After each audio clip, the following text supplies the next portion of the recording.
Assalamualaikum warahmatullahi wabarakatuh. Perkenalkan saya Dara Safatiyah Padharma dengan NIM 2002-6025 dari Program Studi Informasi Perpustakaan dan Kearsipan Fakultas Bahasa dan Seni Universitas Negeri Padang. Baiklah, dalam video ini saya akan menjelaskan bagaimana sejarah perpustakaan di dunia dan di Indonesia. Sebelum itu, kata perpustakaan diambil dari kata pustaka yang artinya kitab atau buku. Jadi, perpustakaan bisa diartikan sebagai tempat untuk menyimpan dan mengoleksi buku. Perpustakaan tidak hanya ada di Indonesia, tetapi juga di negara-negara di seluruh dunia. Lalu, bagaimana sejarahnya sampai muncul sebuah perpustakaan? Seperti yang diketahui, bahwa perpustakaan itu berhubungan dengan buku, sedangkan buku sangat berhubungan dengan sejarah baca tulis. Tidak akan ada buku kalau manusia tidak bisa membaca dan menulis.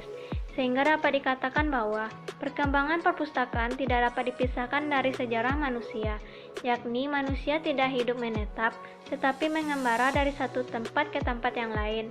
Manusia hidup menetap dengan mata pencaharian bertani dan berburu. Pengalaman yang mereka peroleh dalam bertani dan berburu, mereka wujudkan dengan memberikan tanda pada batu, pohon, papan lempengan, dan benda-benda lainnya. Semua tanda atau tulisan yang dipadatkan pada media tersebut dapat digunakan sebagai cantuman atau rekor mengenai apa yang perlu diketahui seseorang dan membantu daya ingat manusia serta dapat diteruskan ke generasi yang akan datang. Sejarah perpustakaan sebelum Masehi dimulai pada tahun 2500 sebelum Masehi dengan ditemukannya papirus di Mesir, yakni sejenis rumput yang tumbuh di sepanjang sungai Nil. Penemuan papirus di Mesir ini kemudian berkembang menjadi papyre, dan papires, yakni kertas. Penemuan kertas dari papirus ini dianggap penting bagi manusia karena serat selulosenya merupakan landasan kimiawi bagi pembuatan kertas zaman modern. Sejarah perpustakaan sesudah Masehi dimulai pada abad pertama Masehi dengan ditemukannya kertas di Cina. Namun karena pengetatan yang dilakukan penguasa Cina terhadap semua benda yang keluar masuk dari Cina, maka penemuan ini tidak dikenal di Eropa hingga tahun 1150-an. Kemudian pada tahun 1440 ditemukannya mesin cetak dengan tipe cetak gerak oleh Johann Gutenberg yang dikenal dengan nama Incunabula, di mana setiap aksara dilebur ke dalam logam, kemudian dipindah ke dasar mesin pres, lalu diberi tinta. Penemuan mesin cetak ini kemudian dikembangkan lagi sehingga pada abad ke-16 pencetakan buku dalam waktu singkat mampu menghasilkan ratusan eksemplar. Kemudian terjadinya revolusi perpustakaan, artinya dalam waktu singkat perpustakaan diisi dengan buku cetak. Sejarah perkembangan perpustakaan di Indonesia. Sejarah perpustakaan di Indonesia tergolong masih muda jika dibandingkan dengan negara Eropa dan Arab. Jika kita mengambil pendapat bahwa sejarah perpustakaan ditandai dengan dikenalnya tulisan, maka sejarah perpustakaan di Indonesia dapat dimulai pada tahun 400-an, yaitu saat lingga batu dengan tulisan Pallawa ditemukan dari periode Kerajaan Kutai. Perpustakaan pertama di Indonesia yang tercatat adalah sebuah perpustakaan gereja di Batavia, yang sesungguhnya telah dirintis sejak tahun 1624. Namun, akibat berbagai kendala, baru diresmikan pada 27 April 1643, bersamaan dengan pengangkatan Pendeta DS Dominus Abraham Viarenius sebagai kepalanya.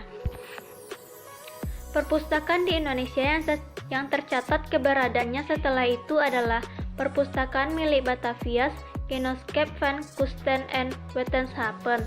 Perpustakaan ini didirikan pada 24 April 1778 semasa Verenigd Oost-Indische Compagnie, atau VOC. Perpustakaan Batavias Genootschap van Kunsten en Wetenschappen merupakan perpustakaan khusus karena koleksinya bersifat khusus, serta pemakaiannya terbatas pada peneliti.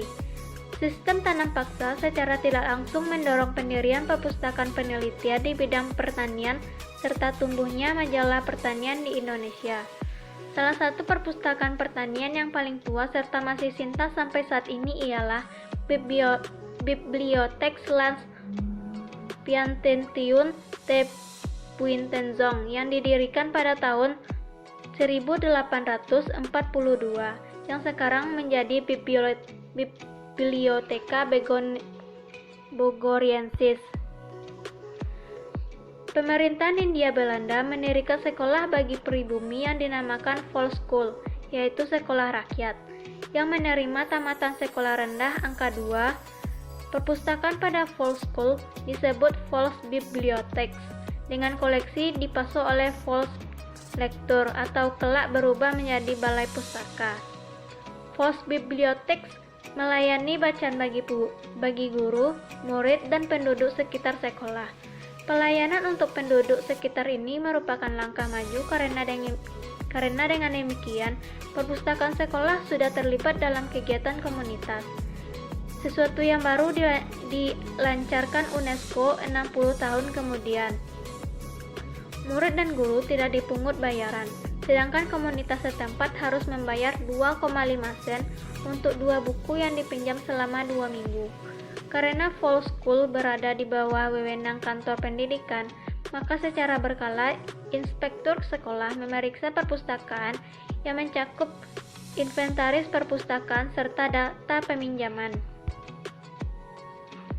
Pada zaman Hindia Belanda, sebenarnya tidak ada perpustakaan umum yang didanai oleh anggaran pemerintah. Perpustakaan umum justru didirikan oleh pihak swasta. Perpustakaan ini disebut Openbare Leesland, artinya ruang baca terbuka atau ruang baca untuk umum. Pada zaman sebelum perang, 1942, Indonesia mengenal perpustakaan sewa, disebut Bibliotheks. Pada awalnya, Openbare Leesland dengan Bibliotheks sering bersaing dalam memenuhi kebutuhan pembacaan pemakainya. Kemudian secara alamiah terjadi penjurusan yang berbeda. Bila Openbare Leesland lebih banyak menyediakan bacaan ilmiah dan ilmiah populer, maka Bibliotheks cenderung menyediakan bacaan berupa roman dalam bahasa Belanda, Inggris, dan Prancis, serta buku untuk remaja. Pada zaman pendudukan Jepang, tidak ada kegiatan kepustakawanan, karena Jepang menyerahkan semua tenaga untuk keperluan mesin perang. Pada awal kekuasaannya, Jepang melarang peredaran buku berbahasa Belanda, Inggris, dan bahasa Eropa lainnya. Semua sekolah tinggi ditutup, baru ketika Jepang mulai terdesak, beberapa sekolah tinggi dibuka kembali untuk keperluan Jepang.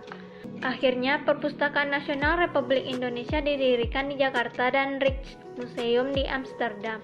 Sejak tahun 1995, telah memulai adanya kerjasama dalam pelestarian warisan budaya bangsa. Pada tahap pertama dikhususkan pada gambar-gambar yang dibuat oleh Johannes Rack agar dapat didaya guna oleh masyarakat luas. Kedua pihak telah menjajaki kemungkinan untuk mengumpulkan koleksi tersebut dan dipublikasikan dalam bentuk pameran maupun terbitan. Baiklah, cukup sekian, hanya itu yang dapat saya sampaikan. Terlebih dan kekurang, saya mohon maaf. Wabillahi taufik walhidayah. Assalamualaikum warahmatullahi wabarakatuh.